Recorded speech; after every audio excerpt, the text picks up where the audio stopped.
Welcome to the Chris Beytes podcast. That's me. I'm Chris Beytes, editor-in-chief at Growertalks magazine.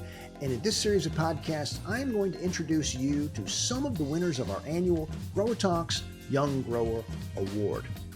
I'm going to pick their brains about what they love about the industry, their daily challenges, their triumphs, their failures, best decisions, and their dumbest mistakes. And hopefully we'll get some words of wisdom from them too. I hope you enjoy it. Well, on this episode of the Chris Beytes podcast, I'm doing something a little differently. I'm killing two birds with two growers with one stone, and for some good reasons, I think, because these two gentlemen have a lot in common. Actually, the three of us have a lot in common beyond our rugged good looks.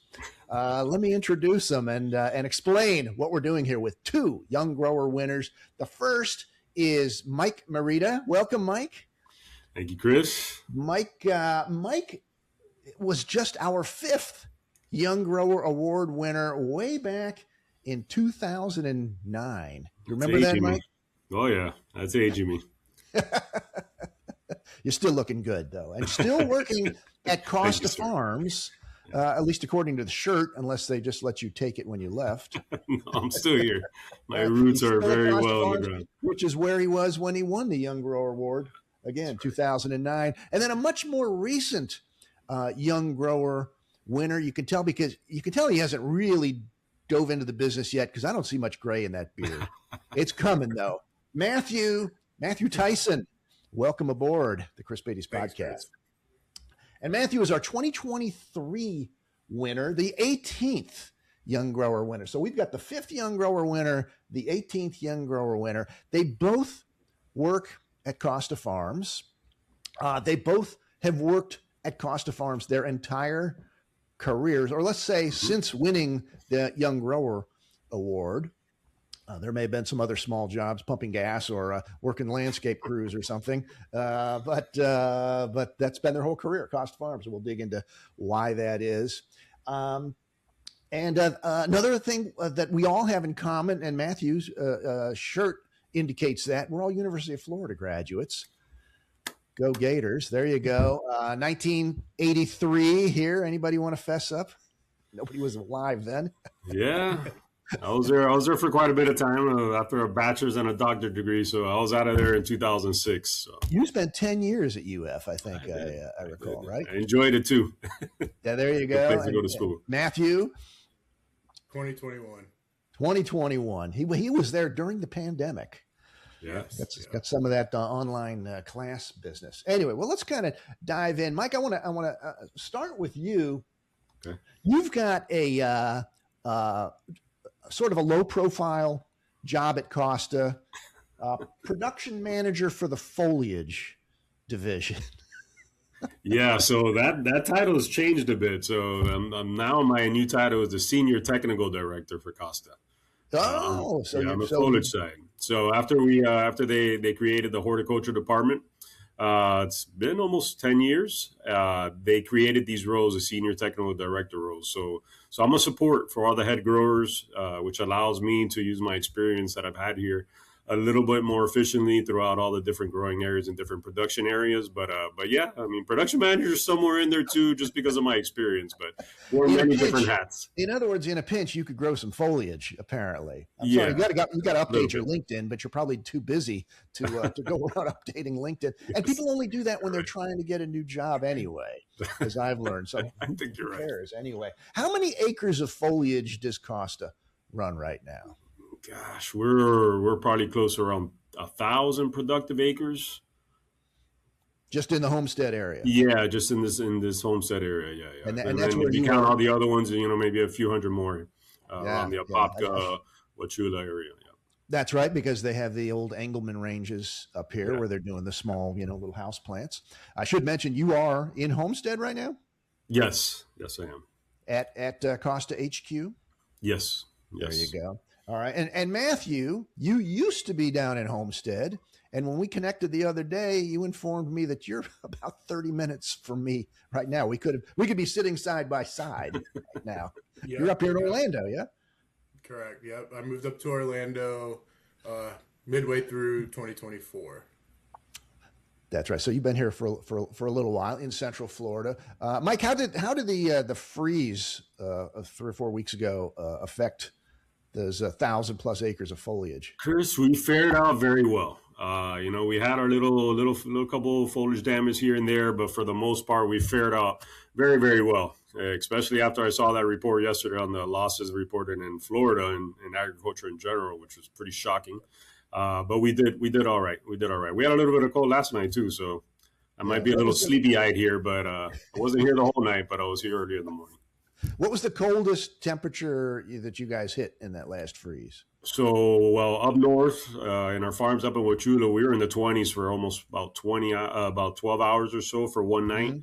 Cumulative maybe 24 in those 3 days. So that one was kind of brutal. But down here we got it to 31. That's the lowest we got. Not as cold as 2010, but it was pretty chilly. That's right. And Matthew, your job with Costa that allows you to not be out in a greenhouse or shade house every day. What is that? After leaving, I moved into a role. It's the title is Senior Project Manager, but essentially, we formed a small team to run trials to increase profitability, find different ways to grow things, and improve quality in our crops. So it's kind of an R&D position, but geared directly towards foliage, not company-wide. And how closely do you and Mike work? Really closely. So, between, him and then my direct boss would be Alejandro Pantoa, the head grower. We come up with different solutions for ongoing issues and try to be proactive instead of reactive to different things going on in the world, essentially, with tariffs and everything else going on. So, yeah, you when we were talking before starting this the other day, because I said I'd love to come away with some advice for our listeners based on the things you guys have learned. You said that you've reduced costs on growing media 7 figures. Yeah, we've done some different things, and mainly due to the increase in certain components that were coming from out of the country. So we've taken a different approach and trying to look for solutions close to home, essentially. Okay, so instead of bringing it in from abroad, use some domestic things or even some Florida products. I don't know. Very Correct. Interesting. Very interesting. So, Mike, let's start with you on how you discovered horticulture, because let me do one more thing here because we've got to have a little bit of fun. This was you. many darker black hairs before now, for sure.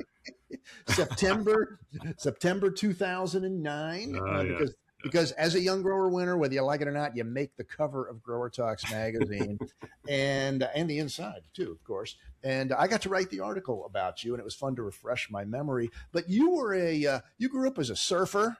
Yeah. A fisherman, typical Florida kid, right? Yeah. Born to Cuban parents. Yes, that's right. Yep. Yeah. Got here. What's that? How did you wind up discovering horticulture? Was that part of the plan? Were your parents? No, it wasn't part of the plan. And back in that article, I write a little bit about it. I started off with a business degree. Not too focused. I've always liked the sciences, but a good friend of mine that we actually roomed together in Gainesville, he was studying horticulture just off the bat, and his grandfather used to grow some tropical fruits in Cuba, so he already knew what he wanted to do. So I saw what he was doing and took some classes, and I loved it. I never looked back, and that's exactly how I got into the business. I don't have any family background in horticulture, so I saw what he was doing, and it was something that really caught my attention. So you found I jumped it in in college, yeah. But you had towards maybe an MBA or something like that, or? Yeah, I mean that's where I was going, but I ended up switching paths. So what did your parents say? First generation. American, from Cuba, yeah, they probably wanted to see their son doing something besides like growing plants. Yeah, no, listen, I don't think they even got the gist of what it was until they actually visited here. And I drove them all around our nurseries because I think they were just thinking that their son was just planting plants in a pot. So I gave them a good tour of the factory down here, and until they told me, okay, that's enough. Can we go back? So they got Hey, there's they got another the 900 experience. acres to go. Yeah, exactly. So that's cool. And then you wound up going into something that was new to me at the time, doctor of plant medicine, a pretty hardcore PhD level program, right? Yeah, it is. It is. It's a very practical program, and I owe a lot to Dr. Agrios, who founded the program, and Dr. McGovern, that actually ran it while I was there. But it's a great multidisciplinary program. So you're taking classes in nematodes and nematology and plant science and entomology and plant pathology. So it gives you a very, very good base going into a role into nursery production. So it was that allowed me to really get going real quickly. Yeah. Had you worked in a greenhouse though at any point during your college time? Any internships? Did you have a little bit of a feel for what you were about to embark on career wise? I did. So the whole coursework for the Doctor of Plant Medicine is 120 credits. 90 of those are coursework. 30 of those are internships. So I got to work in some nurseries. I got to see some research settings at some of the University of Florida research centers down here. So yeah, I did get some production experience right before I started working here. All right. And I think if I recall the article that I wrote about you, when you finally graduated, you had this amazing doctor of plant medicine. You could have gotten a job probably anywhere at any nursery in South Florida. How did you wind up at Costa? So I've known the family, one of the family members for some time. Jackie Costa is a good friend of mine, childhood friend of mine, and of my wife's as well. So that's how I found Costa. A buddy of mine was working here as well too. So I kind of came in here, and it was the best move I could have done. And to be honest with you, with this career path, I wasn't sure I wanted to get into production. I was looking more into APHIS, animal plant health inspection services, and PPQ, that sort of work. But I realized my degree was more geared toward production. So, and I love it. I mean, it's constant. It's always something going on. We're always looking to improve. You're dealing with a lot of people, and that's one of the things that I love most, is just working with folks and just getting the job done. So yeah, I love the choice that I did. Even though you still lose sleep when it's freezing out. It's not exactly. Yeah, that's just, you know what? That's just to keep us humble, right? It's just to keep the humble factor up there. So yeah.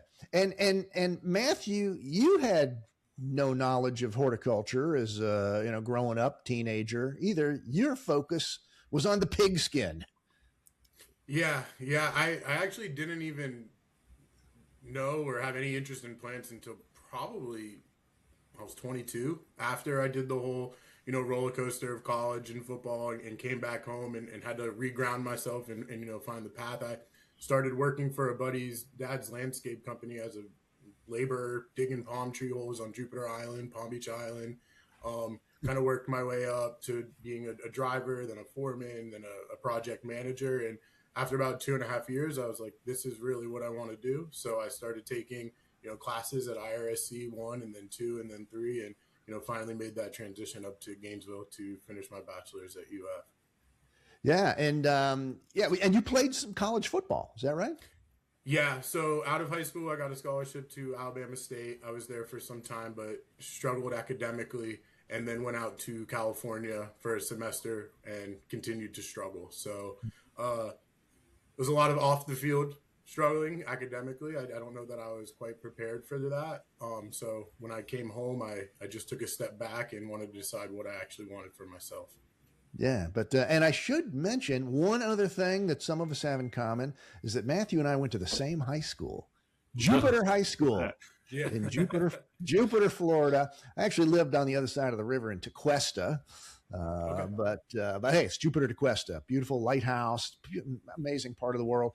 And Mike used to surf up there because it's got I don't know if the surf break is still as good as it used to be, but it was a pretty good spot up there.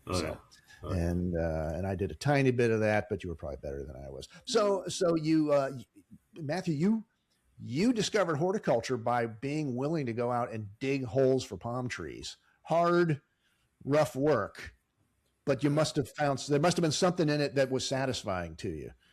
Yeah, so we did, it wasn't like maintenance cutting grass. We did like landscape installs. So it was just something about, new construction or even just pulling everything out and kind of starting with a blank slate and then creating something beautiful. And that really, did it for me. We worked on really nice properties and we did really cool things, planting trees with cranes and doing all kinds of stuff, in very expensive houses.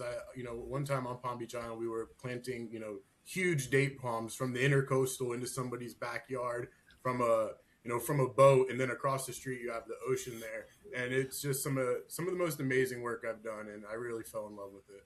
Well, if you were working on Palm Beach and Jupiter Island doing landscaping, yeah, you saw some sites and some amazing plant material. But that's landscaping. How come you're not in the landscape business now? You're a far stretch from that at Costa. So originally, when I went up to UF, my major was in architecture, landscape architecture, and over the summer I took a greenhouse class, and we grew high wire tomatoes and poinsettias, and that kind of did it for me. I switched, that next semester and started focusing more on the plant science instead of the architecture. So going up to UF, my intention was to stay more in the landscape business, but fell in love with growing plants. You both found something at UF, or let's just say in college, whether it was UF or anyplace else, about growing plants in a greenhouse that did it for you. That's pretty cool. Mike, let's go back to you now. You've been at Costa now for 20 years. In fact, I believe this is your 20th anniversary. Yeah, it is. Yes, it is. This year. What's the date going to be? Sometime this summer or? Yeah, so right around August is when I started. There you go. Yep. We'll throw you a party. But one of the things about winning a Young Grower Award is it should lead to like dozens of amazing job offers. So either you did something wrong or Costa is doing something right. What has kept you at Costa Farms for this 20 years? The family's amazing, as you know, you've known them for quite some time. The work ethic here is just outstanding. The willingness to win, the humility, the hustle that they have. It's just, to me, it's very attractive. Where I'm at. And that hasn't changed over the 20 years, or with it has not. It has not. We've had some changes here and there. As you mature, in life, you start realizing, there's two ways to go, right? You either become part of the solution or you avoid the problem, right? So, I want to become part of the solution, and with my experience that I've had here, it's been a ton of fun. I'm super happy where I'm at, and I owe everything to the Costas. From Mane to Hochi to Jose Costa, to all the mentors that I've had my way. Renee Cairo, Mike Remland, Herb Pearson. All those guys were kind of pioneers in the industry. So I was super fortunate to have them by my side and willing to impart their knowledge on me. So that's why I've stayed. And the new CEO is Hochi and Mani's son, Jose Smith Jr., Hochi Jr. How is he as a boss? Oh, he's amazing. Because he's like your age, right? He's younger than me. I wish I was his age, yeah.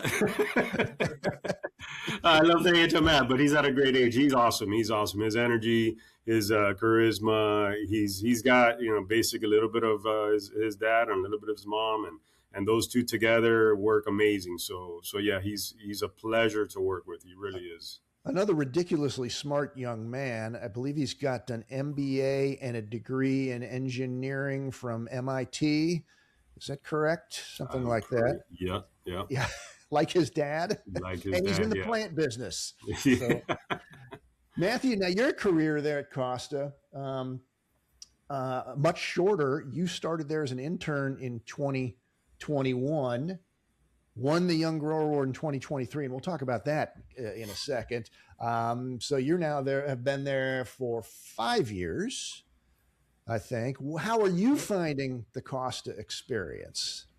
It's great. I mean, even, moving this far away, I'm making the commitment to, be down there a couple of times a month. And it's the leadership.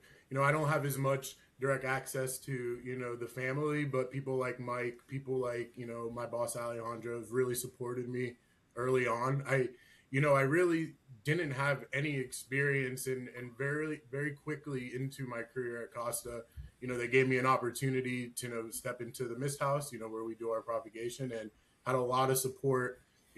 Bert Martinez, our vice president of operations, wonderful to work for. I think it's the culture and the people that keeps me there, because it's not really all about plants. It's more than that. Wait, so what do you mean by that? It's not just about growing plants. Well, I mean, they really invest in their people, and they want to see the people that, are loyal to them stay and work up, right? So they're not always just trying to, if you're struggling, they have people in place to support you. They allow mistakes, they're not, as long as you, bounce back and find the solutions. And, like I said, I didn't really know much, but I feel like the reason why I was able to progress the way I was able to progress was due to the leadership and the people that I got to work with. That's pretty cool, because to be now able to work remotely, Mike, is that kind of rare? I mean, only a 5-year employee, but you're allowed to move 3 hours plus north to Orlando and still do your job. That's kind of unusual in the greenhouse business, certainly. Yeah, it is kind of unusual in the greenhouse business for sure. But Matthew's, his skills and his dedication to his position and helping us was something that we all decided, especially Bert and Alejandro, that we needed to retain him and keep him on board. And it's worked great. It's worked great. I pick up the phone, I call Matthew, I have a question to ask him. I'll ask him. He'll know exactly what he needs to answer, and he's here and he's following the trials. So it's worked out. All right. Is this sort of a test position, or do you have other people like this working remotely and doing R&D or project management or other things? Well, there is actually we do have another position that's starting that moved away from Florida, but I'm not sure how that's going to work. But no, Matthews is pretty unique, to what he does. There's some office personnel here, just like everything after COVID. Some people are here a few days a week and working out of their home office. But yeah, Matthew's position is unique. And I should ask Matthew, why'd you move to Orlando? Be closer to family. Once I got married and had a child, it was difficult, being all the way that south. My wife's family's in Gainesville. It's where we met when I was up at school. And then with my family still being down in the Jupiter area, it kind of gave us a halfway point. And then an aunt lives a mile away, and my sister lives here. So just a little bit closer to family. Yeah. But there are Costa locations up here, the former Engelman greenhouses. Yeah. You could have been in there growing plants. I like what we do, though. It's like Mike said, it's very unique. We kind of get to look at things, from a research point of view and make decisions that way. It's a little bit slower. I definitely had to get used to it. I definitely missed the production side of things and kind of being in the thick of it. But I like it. I do. I like it. We get to do interesting things, and I get to learn a lot, and it's more broad instead of very focused. So we get to look at a ton of different things, whether, it's soil or chemicals or just different ways of rooting, or there's a ton that we do, and we just, follow it up and present it to the stakeholders and make decisions. So what are you working on right now? The main thing still probably is going to be different soils. That's been the bulk of it for about the last year or so. But we look at different ways to reduce cost, labor, and then input as well. So it's kind of where we are. But be more specific. If you're looking at soils, what can you do to save? What can any grower do to save money on potting soils these days? Buy it closer to home, and domestically limit freight costs, I would say. So I mean, we all need Canadian Pete, don't we? We or do, do or we? we don't. I don't know. I mean, we've been able to not be 100% reliant on it in all of our mixes, so we're not using it in the bulk of our mixes. Are you using Florida peat, or are you using wood fiber or something else? I think a little bit of both. Okay. I mean, you could say, Chris, I'd have to kill you if I told you. I think he's trying to say that in a nice way. Yeah, I mean, we've been trying a whole bunch of different things over the course of the last year and a half. You know, we've had some winners and some losers, and that's kind of just part of the process. Yeah. Okay. Well, I wanted to be able to promise our listeners here a couple of tips. How about labor? Have you found any, or even anything else, any low-hanging fruit? And Mike, feel free to weigh in. You've been there for 20 years. What are some low-hanging fruit ideas for saving money around a greenhouse operation these days that maybe folks haven't thought to look at? To stay lean, stay lean, cut out as much waste as possible, do things more efficiently, get feedback from your actual employees on the field. That's one big thing of mine, find better ways to do things by just talking to the folks that are doing it. Right. But yeah, that's what we have to do. And all the costs continue to go up. Obviously recently the tariff situation has impacted us, but we have an innovations team that's constantly looking at automation and different ways of doing things that Matthew and we work very closely with. So it's just constantly looking at different things to do, new ways to do things. And when we do things, we trial it for a while, right? So it's not just, okay, let's just switch, and risk millions of crops, by a quick decision. No, we're trialing throughout the year. So yeah, so if we're not ready to share information, is because we've been doing our homework for some time, and either way, at one point in time, people kind of follow through, but we want to do everything the right way, right? We want to make sure we keep the quality of the plants up, and also that the consumer is successful. And anything that we do needs to be at par at the garden centers and make sure the shelf life is at an optimum level so that our plants look good when folks go in to buy them. Yeah. Now, both of you won the Young Grower Award after just a few years in business at Costa. Mike, I think in your case, 3 years, because you joined him in 2006 and you were named a Young Grower in 2009. Matthew, you joined in 2021 and were named a Young Grower in 2023. That's pretty darn good. I'm wondering, what do you think your bosses, whoever it was that nominated you, saw in you that made them say, this kid is going places? Mike, let's start with you. What were you doing to impress them? So I guess it's those inner qualities of oneself, right? That you may not see, but it's just part of your makeup, and just the way, your work ethic, and people see that, people. It's very easy to see through somebody and see the type of character they are very quickly. And I think, the folks that did nominate us saw that early and felt, it was something that would help us continue to grow. I guess at that level would be almost like a confidence boost, if you would say, and just to keep you, just keep you motivated, keep you going. And I think I'm thoroughly appreciative of that opportunity. So in other words, try to threaten you if you leave after this. Who do you credit the work? Where'd you get that work ethic? I mean, you were surfing. That's my parents.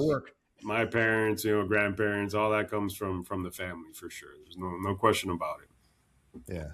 And Matthew, how about you? What did they see in you after just a couple of years? Probably commitment, dedication, and just, the willingness to see things through, because there's going to be hiccups, there's going to be issues, but how you handle those, I think, is really important in this industry. I would say that, like you said, it was very early on, so they didn't see a lot of me, but I can remember being there on Christmas Eve because it's cold out and our fog lines aren't working, so we're there trying to find solutions and things like that. I think do stick out, kind of taking the extra step to ensure, your product and your production. Right. Now we got to give equal time here. So there's, but that was only 2 years ago. You haven't changed one iota there. That's the player becomes the coach. And I'm wondering, with a football background and a pretty good football background, if you were playing college ball, even if it wasn't at a super, for UF, that shows some dedication. How much does your football background play into what you do in horticulture? think it goes back to just, commitment and dedication. If you say you're going to do something, really stand by that and do it. And kind of like in sports, you get injuries, you have, different problems, and you just got to, pick yourself up and continue to fight. And it's, it's translatable to many things in life.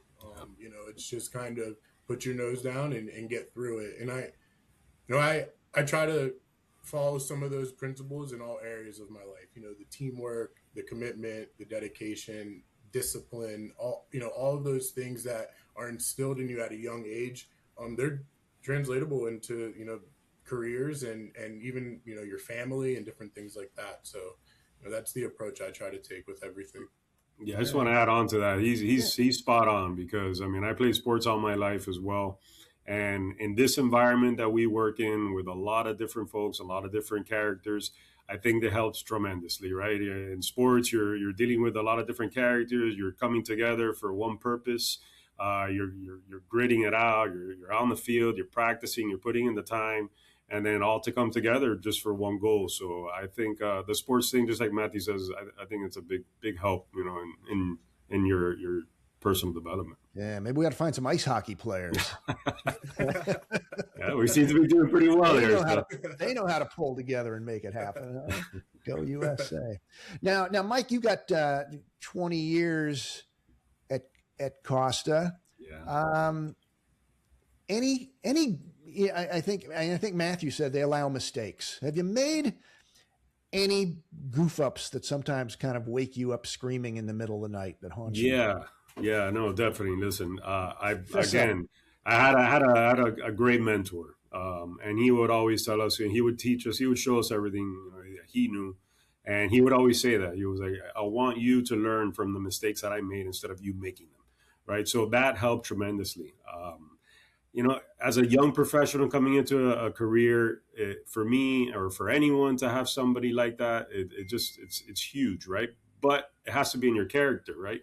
In order to accept, advice and mentorship, because sometimes, folks will just think they know it all and not listen to anybody. So the mistakes that I made, there's some obviously as you mature in your career path, but they're very minimal. Tell us about them. Gonna pick one? Not really. I don't want to revisit those. Some of those are PTSDs, man. It's not healthy. But they happen. They happen. And yeah. Listen, with experience as you go forward, you know how to deal with things, and it just becomes just secondary nature to see a problem and to react quickly. All right. How about conversely though? I'll give you a chance to talk about a proud moment. Oh wow, proud moments. I'm not one to pat myself on the back too much, but I think every moment every time that I'm here, it's a proud moment. I don't want any of the credit. That's what I tell, when I was running, bigger teams, all the credit is to you all. I'm here to take the jab in the chin and keep going, but we're all pulling it together. So yeah, all my proud moments are for my teammates. Absolutely. Okay. Matthew, I'll turn it back on you. Any good screw ups yet that have haunted you? Only because everybody's got them, and we all like to, commiserate. I mean, I don't know like of specific times, but I've messed up plenty of times. Whether it's burning plants in trials or whatever it may be. I've had my fair share of uh-ohs essentially. A specific one, I can't think of one off the top of my head. Boy, I could tell you a story about liquid lanate on poinsettias that would make your hair curl. But don't put liquid lanate on. It's probably not even available anymore, so you're safe. But, yeah. All right. How about proud moments, though, Matthew? I'll give you the chance to turn that one back around. I like, probably watching some of the people that, I was training kind of have that aha moment and start really learning, more of like the science part of horticulture. A lot of the growers, Costa as a whole did it, but, we started pushing them to take classes at like UF and we have an Alpha Elite program, and it's just really cool to push some of those guys, back then when I was in that role to kind of better themselves. Like it's more on the people side of things than the horticulture side of things that I would say would be, more of a proud moment for me, watching people develop and grow. Yeah, and that's what I want to focus on now, and that is because everybody listening to this, if they're a business owner or manager, they want to be able to hire a Mike or a Matthew, or if they're a younger employee, they want to be a Mike or a Matthew. Great success with a good company. So, where do we find more of you guys to hire, and how do we attract them into horticulture? Mike, I'll start with you. Yeah, I think every opportunity we have to bring, let's start by our internship program that's been pretty strong here at Costa. Bringing young folks in to see what we do, because listen, the reality of the situation is this environment we're in. It's a production environment, right? I mean, we're running a plant factory, and you have to have that makeup in order to come here, and a lot of people do, and a lot of people kind of want to go more of an academia route. But I think every opportunity we have to reach out to colleges. I serve on the Tropical Research and Education Board here for UF. I'm also on the FNGLA board, so I hear them talk a lot about upcoming projects with kids that are coming up, and we try our best to educate the young generation to see what we do and see that there's a career path in horticulture. And down south and in any other parts of the country. But See, neither of you were on traditional horticulture paths early on in your careers. If we'd been looking around freshman horticulture classes at UF, we'd have missed both of you. So where else should we be looking? Because it's not about a love of plants from the time you were 5 years old. Almost quite the contrary. Where should we be looking that we're not? Matthew? I mean, maybe within the industry, not necessarily always academia. For me, I was, digging holes. I mean, maybe there can be some opportunities, companies that have, people that are just working, that they see people with passion and motivation to grow, and maybe, already kind of in the field, but haven't really had an opportunity to show themselves. Mike? Where do you think we should be looking besides? Now that you said that, and I'm thinking about it, if you have certain qualities, if you're very organized, if you have a sense of urgency, you like to teach. So we have a grower here that has no horticulture background. He's been working for us for about 25 years.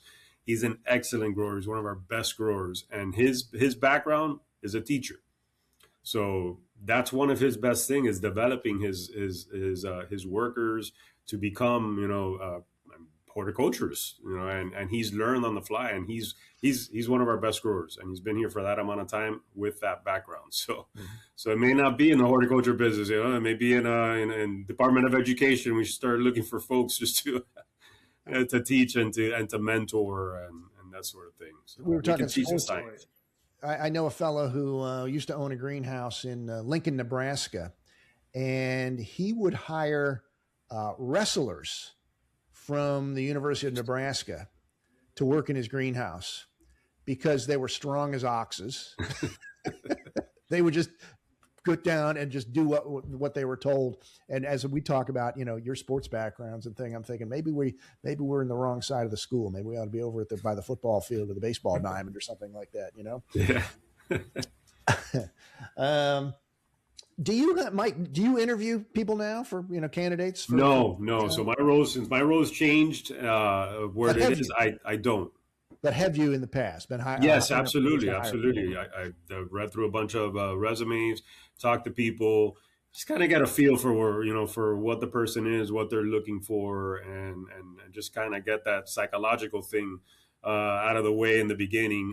But you could tell when someone starts working here, a week into it, a few days into it, you could tell whether or not they have the capability to stick around. Well, I was wondering if you discovered any a line of questioning that helps reveal, or anything else in an interview process that helps reveal the kind of person, that attitude that you're looking for. Well, just so we were discussing a little while ago, the sports things to me is a good one. It's a good gauger, because you have somebody that's been in that environment with people dealing with issues. So that's a good one. Whenever I'm interviewing, I would ask that, just to have that kind of background and and see if it's something that they can, translate to our business.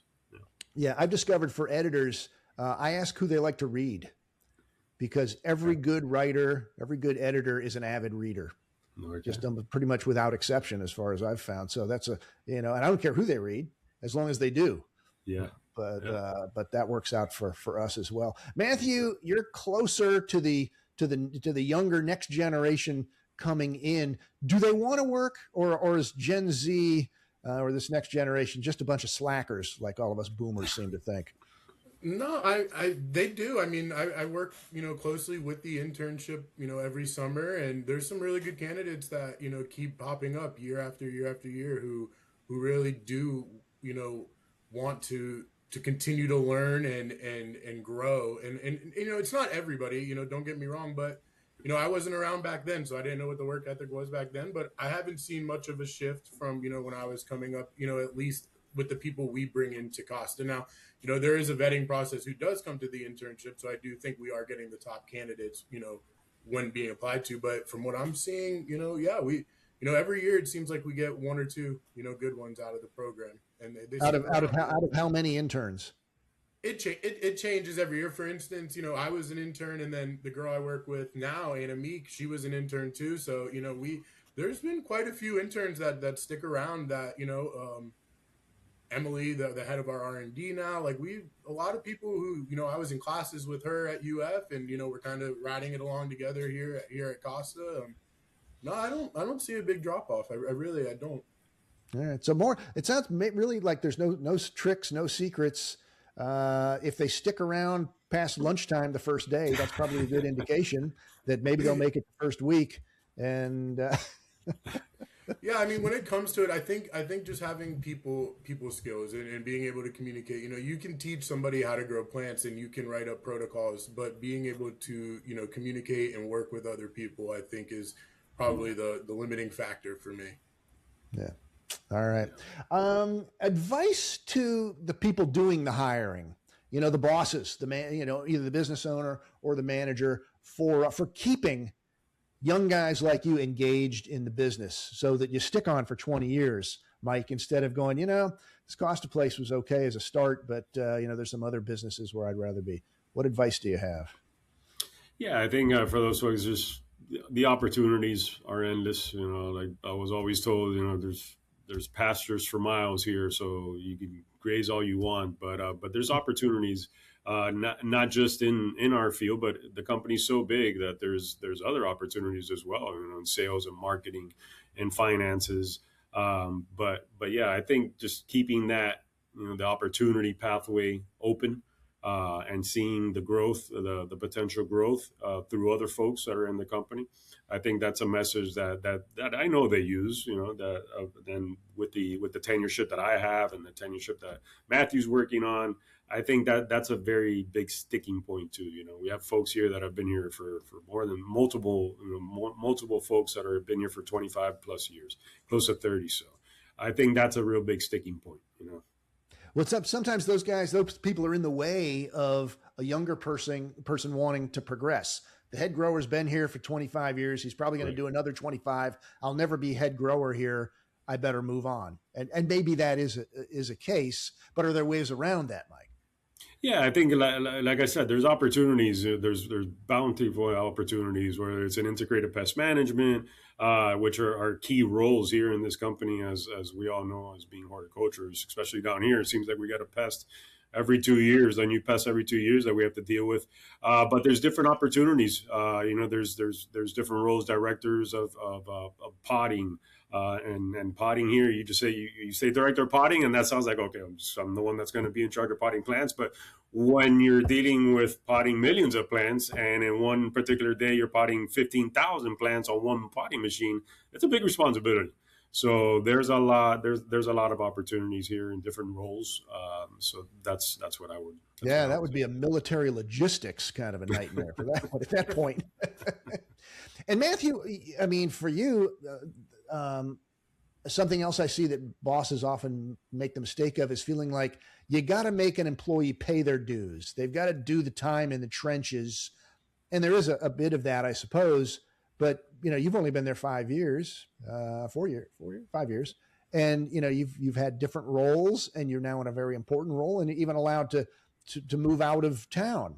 So talk about, giving young people opportunities maybe before they're ready for them. Is that a way to put it?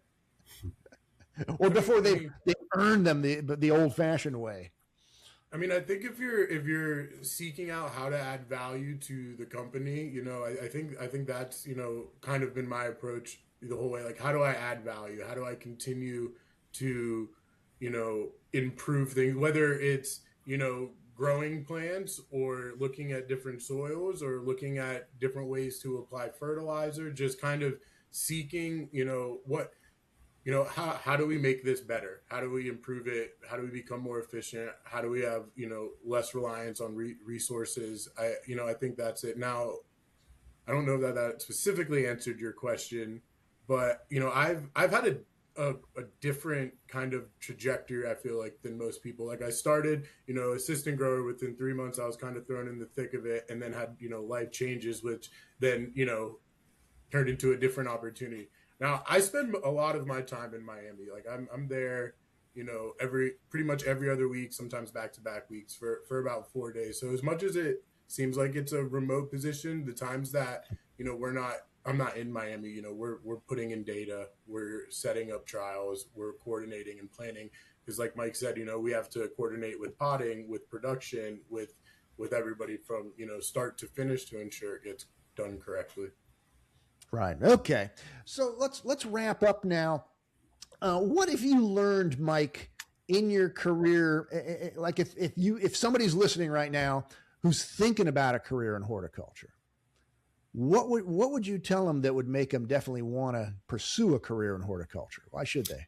Well, in this industry, there's like I said, on the pest side of things, there's always something new coming up. So it's a very dynamic industry. If it's not one to be bored. If you're bored, then maybe you might want to think about another career path. There's something always going on, and what you want to do. We're out here for business, right? So we want to maintain our margins. We want to be successful as a company year over year, so that we can continue to grow. So what I would say is urgency is a big thing in this industry. You can't sit back. You definitely can't sit back on your laurels. There's always, folks, there's competition always wanting to get a piece of the pie. So you need to stay ahead, maintain a lead. But it's something that I would tell them it's a fulfilling career. It really is. It has its ups and downs. Like whoever is listening to us knows that's in the industry. It could be great. It's great. When it's great, it's great. When it's not good, it's not. It's horrible when things go wrong. But over time, you start gaining experience. You start learning different techniques. And it's a very fulfilling career, and like Matthew was saying, and I was iterating to teamwork, just working with others and finding ways to do things. There's no way possible that you can do anything on your own here. You need to pull together as a team, and it's a very fulfilling career. The industry is very fulfilling, and it has its ups and downs, but to see people happy, with the plants that you're growing, and you see your plants. I mean, if I'm in a garden center with my daughters, and when they were younger, say, "Hey, Dad had a hand in growing that plant." It's cool. It's a good feeling. So it is true. We're making a product that nobody can say anything bad about. Yeah. Matthew, how would you tell your friends about a career in horticulture? Try to lure them over here. Be ready to work and be ready to put in the time. I mean, it's live goods, right? So it's not, one mold, one size fits all. It's constantly adjusting recipes, depending on, a lot of things come into play. How is the starter material arriving? There's you need to be able to make decisions on the fly, and act quickly, and be confident with those decisions. But a lot of work and a lot of time, and growing people. Yeah. I like that you're not sugarcoating it though, and I like that you took the focus of, because it's hard work. Yeah. It's hot, sweaty work. Hard work. I was reading about the failure of a big greenhouse up in Kentucky, and employees were complaining after the fact about how hot it was in the greenhouse. I don't know what they were expecting, but it's hot work. But I also like, Matthew, that you talked about, looking at yourself and saying, what can I do for the company? You know, ask not what the company can do for me, kind of a thing. Mike, what do you do for fun? Oh, so right now it used to be a lot of fishing and surfing back when I won the award. With family life and career, it's taking the different paths. But I just enjoy being with my girls. I got two young daughters. On the younger side, one's 14, the other one's 11.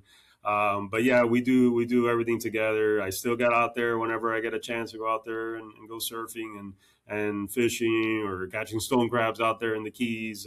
But yeah, just hanging out with my family is to me is the most important thing that do you think that's the next generation of horticulturists? We'll see.